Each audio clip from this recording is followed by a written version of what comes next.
নমস্কার। পরের অংশটি নিয়ে পৌঁছে গেলাম। শুনুন তাহলে এর পরের অংশে কি হলো। ঘটনাগুলো যথাসম্ভব ও অবিকলভাবে বলতে চেষ্টা করব। এ ঘটনা যে সকলে বিশ্বাস করবে সেটা জানি। প্রমাণ যাতে হতে পারত সে জিনিসটাই ইমলি বাবার কুটিরের 50 হাত উত্তরে হয়তো এখনও মাটিতে পড়ে আছে। সেটার কথা ভাবলেও আমার গা শিউরে ওঠে। কাজেই সেটা যে প্রমাণ হিসাবে হাতে করে তুলে নিয়ে আসতে পারিনি তাতে আর আশ্চর্য কী।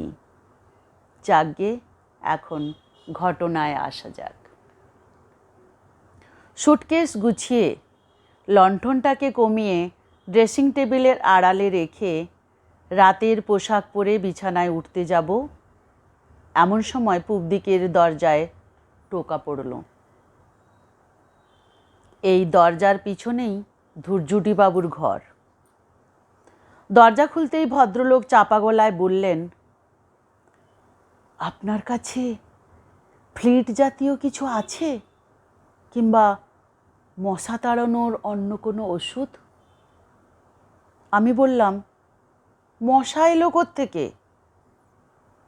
আপনার ঘরের দরজা জানালায় জাল দেওয়া নেই? তা আছে, তবে তাও কি যেন কামড়াচ্ছে। সেটা টের পাচ্ছেন আপনি? হাতে মুখে দাগ হয়ে যাচ্ছে। দরজার মুখটায় অন্ধকার, তাই ভদ্রলোকের চেহারাটা ভালো করে দেখতে পাচ্ছিলাম না। বললাম, আসুন ভেতরে, দেখি কি দাগ হলো। ধুরজুটিবাবু ঘরের ভেতরে এলেন। লণ্ঠনটা সামনে ধরে তুলতেই দাগগুলো দেখতে পেলাম। রুহিতন মার্কা কালশিটির মতো দাগ। এ জিনিস আগে কখনো দেখিনি, আর দেখে মোটেই ভালো লাগলো না আমার। বললাম, বিদঘুটে ব্যারাম বাঁধিয়েছেন, অ্যালার্জি থেকে হতে পারে। কাল সকালে উঠেই ডাক্তারের খোঁজ করতে হবে। আপনি বরং ঘুমোতে চেষ্টা করুন। ও নিয়ে আর চিন্তা করবেন না। আর এটা পোকার ব্যাপার নয়, অন্য কিছু। যন্ত্রণা হচ্ছে কি? হুম, তাও ভালো, যান শুয়ে পড়ুন। ভদ্রলোক চলে গেলেন, আর আমিও বিছানায় উঠে কম্বলের তলায় ঢুকে পড়লাম। রাত্রে ঘুমানোর আগে বিছানায় শুয়ে বই পড়ার অভ্যেস এখানে লণ্ঠনের আলোয় সেটা আর সম্ভব হচ্ছে না। আর সত্যি বলতে কি, সেটার প্রয়োজনও নেই। সারাদিনের ক্লান্তির পর বালিশে মাথা দেবার 10 মিনিটের মধ্যেই ঘুম এসে যায়। কিন্তু আজ আর সেটা হলো না। একটা গাড়ির শব্দে তন্দ্রা ভেঙে গেল। সাহেবের গলা শুনতে পাচ্ছি, আর একটা অচানা কুকুরের ডাক। ট্যুরিস্ট এসেছে রেস্ট হাউসে। কুকুরটা ধমক খেয়ে চেঁচানো থামল। আজ কিন্তু সেটা হলো না। একটা গাড়ির শব্দে তন্দ্রা ভেঙে গেল। সাহেবের গলা শুনতে পাচ্ছি, আর একটা অচেনা কুকুরের ডাক। ট্যুরিস্ট এসেছে রেস্ট হাউসে। কুকুরটা ধমক খেয়ে চেঁচানো থামালো। সাহেবরা বোধহয় ঘরে ঢুকে পড়েছে। আবার সব নিস্তব্ধ। কেবল বাইরে ঝিঝি ডাকছে। না, শুধু ঝিঝি না, তাছাড়াও আরেকটা শব্দ পাচ্ছি। আমার পূব দিকের প্রতিবেশী এখনো সজাগ। শুধু সজাগ নয়, সচল। তার পায়ের শব্দ পাচ্ছি। অথচ দরজার তলার ফাঁক দিয়ে কিছুক্ষণ আগেই দেখেছি লণ্ঠনটা হয় নিভিয়ে দেওয়া হলো, না হয় পাশের বাথরুমে রেখে আসা হলো। অন্ধকার ঘরে ভদ্রলোক পায়চারি করছেন কেন?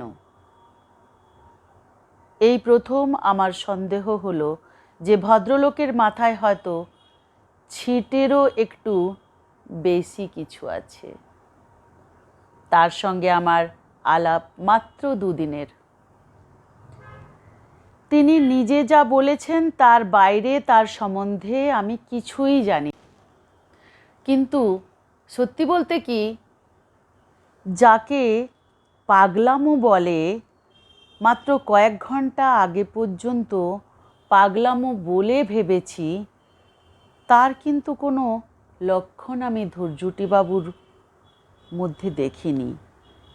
দিগ আর বায়ানের কেল্লা দেখতে দেখতে তিনি যে ধরনের কথাবার্তা বলেছিলেন তাতে মনে হয় ইতিহাসটা তাঁর বেশ ভালোভাবেই পড়া আছে। শুধু তাই নয়, আর্ট সম্বন্ধেও যে তাঁর যথেষ্ট জ্ঞান আছে সেটারও প্রমাণ তিনি তার কথাবার্তায় দিয়েছেন। রাজ্য স্থাপনের স্থাপত্যে হিন্দু ও মুসলমান কারিগরদের কাছে তাদের কাজের কথা তিনি রীতিমতো উৎসাহের সঙ্গে বলেছিলেন। না, ভদ্রলোকের শরীরটাই বোধহয় খারাপ হয়েছে। কাল একজন ডাক্তারের খোঁজ অবশ্য কর্তব্য। আমার ঘড়ির রেডিয়াম ডায়ালে তখন বলছে 11:45। পূবের দরজায় আবার টোকা পড়ল। এবার বিছানা থেকে না উঠে একটা হাঁক দিলাম। কি ব্যাপার ধৈর্যটিবাবু?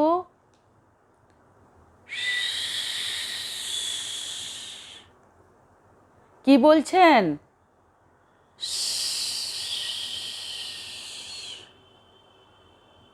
বুঝলাম ভদ্রলোকের কথা আটকে গেছে। এ তো আচ্ছা ফ্যাসাদে পড়া গেল। আমি বললাম, কি বলছেন ঠিক করে বলুন,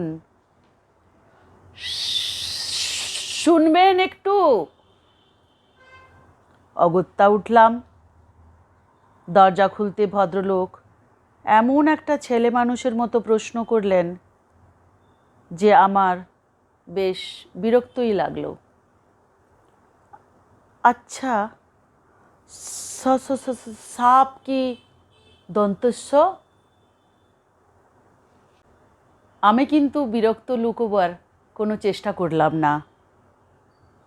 আপনি এইটে জানবার জন্য এত রাত্রে দরজা ধাক্কা দিলেন? দন্তস্ব? আজ্ঞে হ্যাঁ।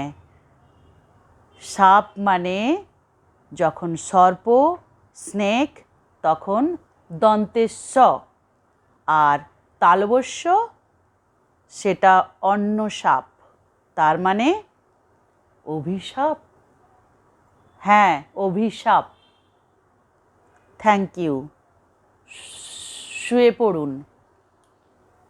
ভদ্রলোকের অবস্থা দেখে আমার একটু একটু মায়া হচ্ছিল। বললাম, আপনাকে বরং একটা ঘুমের ওষুধ দিই, ও জিনিসটা আমার আছে, খাবেন?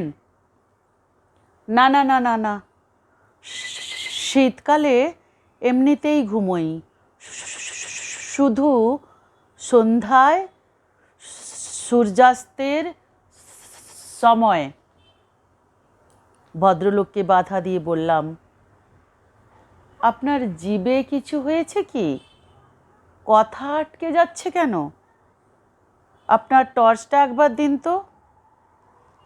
ভদ্রলোকের পেছন পেছন আমিও ওর ঘরে ঢুকলাম।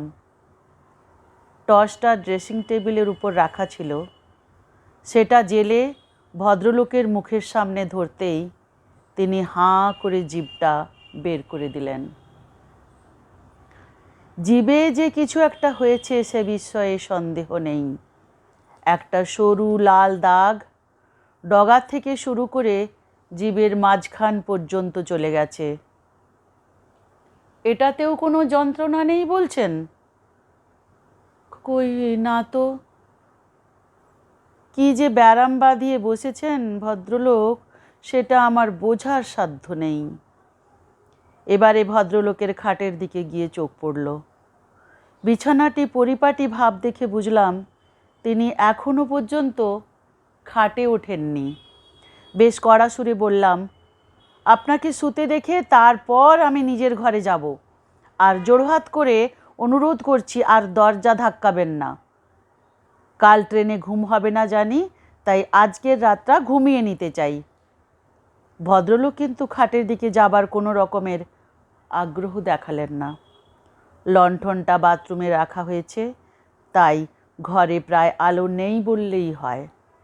বাইরে পূর্ণিমার চাঁদ উত্তরের জানালা দিয়ে ঘরের মেঝেতে জ্যোৎস্না এসে পড়েছে। তারই প্রতিফলিত আলোয় ধূর্যটিবাবুকে দেখতে পাচ্ছি। স্লিপিং স্যুট পরে দাঁড়িয়ে আছেন আর মাঝে মাঝে ঠোঁট ফাঁক করে শীষ দেওয়ার মতো শব্দ করছেন। আমি আসবার সময় কম্বলটা গায়ে জড়িয়ে এসেছি, অথচ ধূর্যটিবাবু দিব্যি গরম টরম কিছু না পরে দাঁড়িয়ে আছেন। ভদ্রলোক শেষটায় যদি সত্যি একটা গোলমাল ব্যারাম বাঁধিয়ে বসেন, তাহলে তো তাকে ফেলে আমার পক্ষে যাওয়াই মুশকিল হবে। বিদেশে বিভুঁইয়ে একজন বাঙালি বিপদে পড়লে আর একজন তার জন্য কিছু না করে সরে পড়বে, এ তো আর হতে পারে না। আরেকবার তাকে বিছানায় শুতে বললেও যখন কোনো ফল হলো না, তখন বুঝলাম ওর হাত ধরে টেনে নিয়ে জোর করে শুইয়ে দেওয়া ছাড়া আর কোনো রাস্তা নেই। তিনি যদি অবাধ্য শিশু হতে চান, আমাকে তার গুরুজনের ভূমিকা নিতেই হবে। কিন্তু তার হাতটা ধরা মাত্র আমার শরীরে এমন একটা প্রতিক্রিয়া হলো যে আমি চমকে 3 হাত পিছিয়ে গেলাম। ধূর্যটিবাবুর শরীর বরফের মতো ঠান্ডা। জ্যান্ত মানুষের শরীর এত ঠান্ডা হতে পারে এ আমি কল্পনাই করিনি কখনো। আমার অবস্থা দেখেই বোধহয় ধূর্যটিবাবুর ঠোঁটের কোণে একটা হাসির ভাব ফুটে উঠল। তার কটা চোখ দিয়ে তিনি এখন আমার দিকে চেয়ে মিচকি মিচকি হাসছেন। আমি ধরা গলায় বললাম, আপনার কি হয়েছে বলুন তো ধূর্যটিবাবু? ধূর্যটিবাবু আমার দিক থেকে চোখ সরালেন না। এক দৃষ্টি চেয়ে আছেন মিনিট খানেক ধরে। অবাক হয়ে দেখলাম যে একটিবারও তার চোখের পাতা পড়ল না। এরই মধ্যে তার জিভ বার কয়েক ঠোঁটের ফাঁক দিয়ে জিভটা বের করলেন। তারপর তিনি ফিসফিস গলায় বললেন, বাবা ডাকছেন,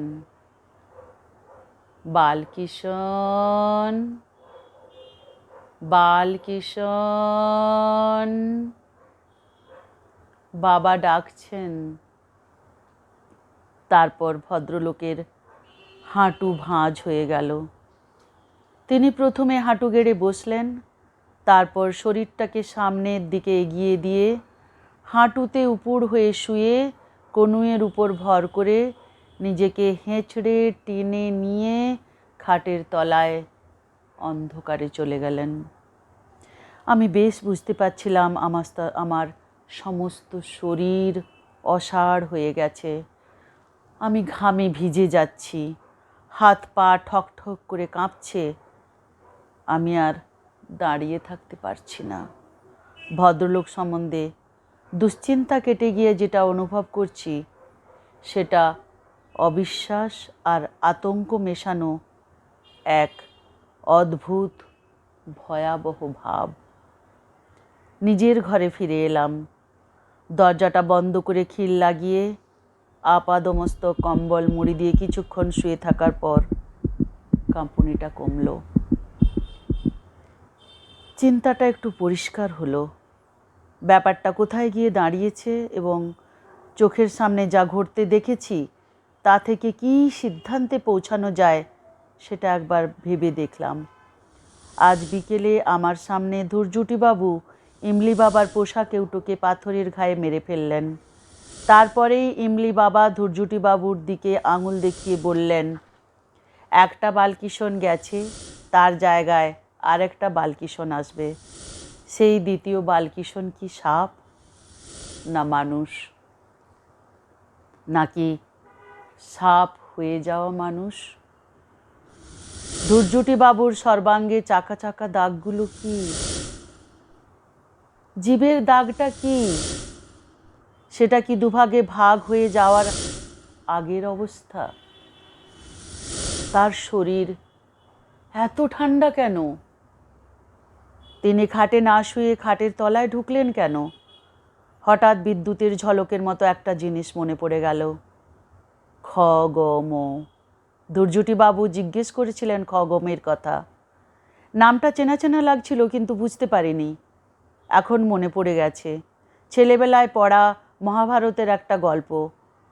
খগম নামে এক তপস্বী ছিলেন। তাঁর সাপে তার বন্ধু সহস্রপাদ মুনি ঢোঁড়া সাপ হয়ে যান। খগম, সাপ, সাপ সব মিলে যাচ্ছে।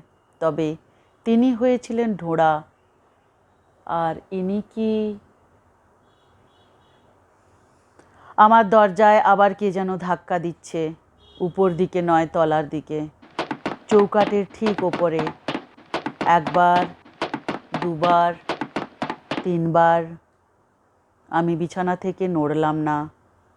দরজা আমি খুলব না, আর না। আওয়াজ বন্ধ হলো। আমি দম বন্ধ করে কান পেতে আছি। এবার কানে এলো শিশির শব্দ। দরজার কাছ থেকে ক্রমেই সেটা দূরে সরে গেল। এবার আমার নিজের হৃৎস্পন্দন ছাড়া আর কোনো শব্দ নেই। ওটা কি? একটা চি চি শব্দ, একটা তীক্ষ্ণ মিহি আর্তনাদ। ইঁদুর নাকি? এখানে ইঁদুর আছে? প্রথম রাত্রেই দেখেছি আমার ঘরে। পরদিন লক্ষ্মণকে বলাতে সে রান্নাঘর থেকে একটা ইঁদুর ধরা কলে জ্যান্ত ইঁদুর দেখিয়ে নিয়ে গেল। বলল, চুহা তো আছেই, ছুছুন্দরও আছে। আর্তনাদ ক্রমে মিলিয়ে এসে আবার নিঃশব্দতা। 10 মিনিট গেল। ঘড়ি দেখলাম 1:45। ঘুম যে কোথায় উধাও হয়েছে জানি না। জানালা দিয়ে বাইরের গাছপালা দেখা যাচ্ছে। চাঁদ বোধহয় ঠিক মাথার উপরে। একটা দরজা খোলার শব্দ। পাশের ঘরে ধুরজুটিবাবু বারান্দায় যাবার দরজা খুলছেন। আমার ঘরের যেদিকে জানালা, বারান্দায় যাবার দরজাটা সেই দিকে। ধুরজুটিবাবুর ঘরেও তাই। বারান্দা থেকে নেমে 20 হাত গেলেই গাছপালা শুরু হয়। ধুরজুটিবাবু বারান্দায় বেরিয়েছেন। কোথায় যাচ্ছেন তিনি? কি মতলব তার? আমি এক দৃষ্টে জানালার দিকে চেয়ে রইলাম। শিশির শব্দ পাচ্ছি। সেটা ক্রমশ বাড়ছে। এবার সেটা ঠিক আমার জানালার বাইরে। জানালাটা ভাগ্যিস জালে ঢাকা, নইলে। একটা কি যেন জিনিস জানালার তলার দিক থেকে ওপরে উঠছে। খানিকটা থেমে গেল, আবার উঠল। একটা মাথা। লণ্ঠনের আবছা আলোয় দুটো জলজলে কটা চোখ। নিষ্পলক দৃষ্টিতে চোখ দুটো আমারই দিকে চেয়ে আছে। প্রায় মিনিট খানেক এইভাবে থাকার পর একটা কুকুরের ডাক শোনা মাত্র মাথাটা বাঁ দিকে ঘুরে পরক্ষণেই আবার নিচের দিকে নেমে অদৃশ্য হয়ে গেল। কুকুরটা ডাকছে, পরিত্রাহী চিৎকার। এবার একটা ঘুম জড়ানো সাহেবী গলায় ধমকের আওয়াজ পেলাম। একটা কাতর গোঙানির সঙ্গে কুকুরের ডাকটা থেমে গেল। তারপর আর কোনো শব্দ নেই। আমি মিনিট 10 ইন্দ্রিয়গুলোকে সজাগ রেখে শুয়ে পড়লাম। কানের মধ্যে আজই রাত্রে শোনা একটা ছড়া বারবার ফিরে আসছে। সাপের ভাষা, সাপের শেষ, ফিস ফিস ফিস ফিস, বাল কিশনের বিষম বিষ, ফিস ফিস ফিস ফিস। ক্রমে সেই ছড়াটাও মিলিয়ে এলো। বুঝতে পারলাম একটা ঝিমঝিমে অবসন্ন ভাব আমাকে ঘুমের দিকে টেনে নিয়ে যাচ্ছে। ঘুমটা ভাঙল সাহেবদের চেঁচামেচিতে। ঘড়িতে দেখি 6টা বাজতে 10। কিছু একটা গণ্ডগোল বেঁধেছে। তাড়াতাড়ি উঠে গিয়ে একটা গরম কাপড় চাপিয়ে বাইরে এসে শ্বেতাঙ্গ আগন্তুকদের সাক্ষাৎ পেলাম। 2 যুবক আমেরিকান, ডাকনাম ব্রুস অ্যান্ড মাইকেল। তাদের পোষা কুকুরটা কাল রাত্রে মারা গেছে। কুকুরটাকে নিজেদের ঘরেই শুয়ে রেখেছিল, তবে ঘরের দরজা বন্ধ করেনি। ওরা সন্দেহ করছে রাতে বিষ জাতীয় কিছু সাপটা খেয়ে ফেলেছে। বিছে বা সাপ জাতীয় কিছু বিষাক্ত, না হয় তাকে কিছু কামড়েছে, তার ফলে এই দশা। মাইকেলের ধারণা কাঁকড়া বিছে, কারণ শীতকালে সাপ বেরোয় না, সেটা সকলেই জানে। আমি আর কুকুরের উপর সময় নষ্ট না করে বারান্দার উল্টো দিকে দুর্জটিবাবুর ঘরের সামনে গিয়ে হাজির হলাম। দরজা খোলা রয়েছে, ঘরের মালিক ঘরে নেই। লক্ষ্মণ রোজ ভোর 5:30টায় উঠে উনুন ধরিয়ে চায়ের জল গরম করে। তাকে জিজ্ঞেস করতে সে বলল দুর্জটিবাবুকে দেখেনি। নানা রকম আশঙ্কার মধ্যে পড়ে মাথার মধ্যে কিছু যেন ঘুরপাক কাটছে। যে করে হোক ভদ্রলোককে খুঁজে বার করতেই হবে। পায়ে হেঁটে আর কতদূর যাবেন তিনি? কিন্তু চারপাশের জঙ্গলে অনেক খোঁজাখুঁজি করেও তার কোনো খোঁজ পাওয়া গেল না। 10:30টায় জিপ এলো। আমি ড্রাইভারকে বললাম পোস্ট অফিস যাব, জয়পুরে টেলিগ্রাম করতে হবে। দুর্জটিবাবুর রহস্য সমাধান না করে ভরতপুর ছাড়া যাবে না। মেজদাকে টেলিগ্রাম করে ট্রেনের টিকিট পিছিয়ে রেস্ট হাউসে ফিরে এসে শুনলাম তখনও পর্যন্ত দুর্জটিবাবুর কোনো খবর পাওয়া যায়নি। আমেরিকান দুটি তাদের মরা কুকুরটাকে কবর দিয়ে এরই মধ্যে তল্পিতল্পা গুটিয়ে উধাও। সারা দুপুর রেস্ট হাউসের আশেপাশে ঘোরাফেরা করলাম। জিপটা আমার আদেশ মতোই আবার বিকেলে এসে হাজির হলো। একটা মতলব ছিল মাথায়, মন বলছিল হয়তো সেটা ফল হবে। ড্রাইভারকে বললাম ইমলি বাবার কাছে চলো। কাল যে সময় এসেছিলাম আজও প্রায় সেই একই রকম সময়ে পৌঁছলাম বাবার কুটিরে। বাবা কালকের মতো ধুনি জ্বালিয়ে বসে আছেন। শিষ্য আজ আরও 2টি বেড়েছে, তার মধ্যে একজন মাঝবয়সী, অন্যটি ছোকরা। বাবা আমাকে দেখেই ঘাড় বেঁকিয়ে নমস্কার জানালেন।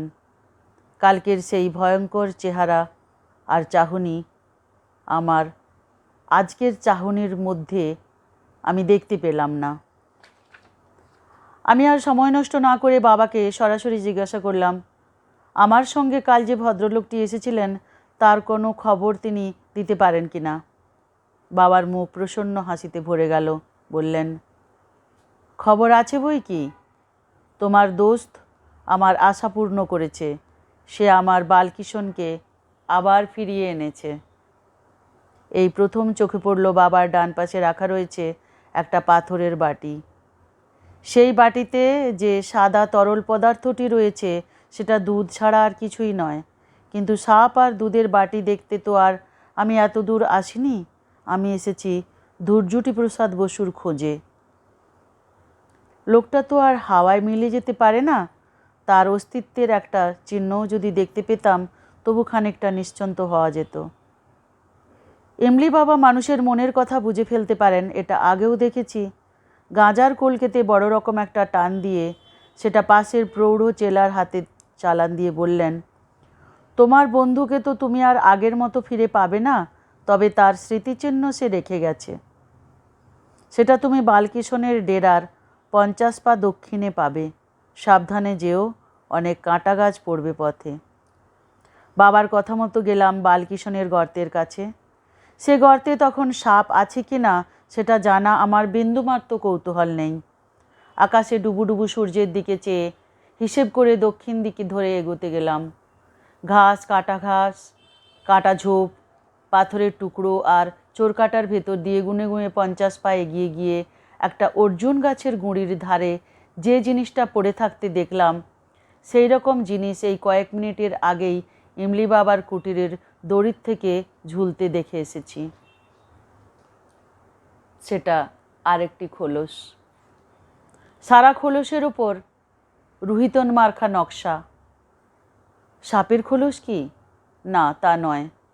সাপের শরীর এত চওড়া হয় তা তো দেখিনি কখনো। আর তার দুপাশ দিয়ে কি দুটো হাত আর তলা দিয়ে কি একজোড়া পা বেরোয়? আসলে এটা একটা মানুষের খোলস। সেই মানুষটা এখন আর মানুষ নেই। সে এখন ওই গর্তটার মুখে কুণ্ডলি পাকিয়ে শুয়ে আছে। সে যাতে কেউটে, তার দাঁতে বিষ। ওই যে তার শেষ শুরু হলো, ওই যে সূর্য ডুবলো, ওই যে ইমলি বাবা ডাকছে, বালকিশন, বালকিশন, বালকিশন। নমস্কার। গল্পটি কেমন লাগলো অবশ্যই জানাবেন। আপনাদের কমেন্ট আমার খুব ভালো লাগে, আমি পড়ে খুশি হই। আপনারা কমেন্ট করবেন। কোনো পার্টিকুলার কোনো গল্প যদি আপনাদের শোনার ইচ্ছে হয় আমার মুখে, অবশ্যই জানাবেন। নমস্কার।